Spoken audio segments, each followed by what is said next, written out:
స్వామియే శరణమయ్యప్ప. అయ్యప్ప సాములన్నా అయ్యప్ప సాముల యొక్క దీక్షలు అన్నా కాంగ్రెస్ ప్రభుత్వం పట్టించవు. కేవలం ముస్లింల కోసం ఈ రేవంతుద్దీన్ అసదుద్దీన్ కలిసి హిందూ వ్యతిరేక ధోరణి ఈరోజు తెలంగాణ రాష్ట్రంలో హైదరాబాద్ లో అవలంబిస్తా ఉన్నారు.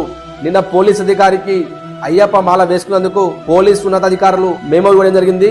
ఇది హిందూ వ్యతిరేక ధోరణి అని చెప్పొచ్చు. గడ్డం పెంచుకొని టోపీలు పెట్టుకొని పోలీసు నిధులు నిర్వహిస్తున్నటువంటి పోలీసులకు ఎటువంటి ఆంక్షలు ఉండయి. హజ్ యాత్ర కోసం వేల కోట్లు పెట్టి వారిని హజ్ యాత్ర కోసం పంపిస్తున్నటువంటి ప్రభుత్వాన్ని పైన ఎటువంటి ఆంక్షలు వారి పైన విధించదు. హిందూ దేవులు అన్నా, హిందూ సంస్కృతి అన్నా, హిందూ పండుగలన్నా వీరు ఆంక్షలు విధిస్తూ మన యొక్క సంస్కృతిని, మన సభ్యతను ఏదో కాంగ్రెస్ ప్రభుత్వం దెబ్బతీయడానికి ప్రయత్నం చేస్తా ఉన్నది. కాబట్టి అయ్యప్ప స్వాములు కావచ్చు, హిందూ భక్తులందరూ కూడా ఏకం కావాల్సిన అవసరం ఎంతైనా ఉన్నది. ఈ హిందూ వ్యతిరేక ధోరణికి మనందరం కూడా నడుం కట్టి ముందుకు పోవాల్సిన అవసరం ఉన్నది.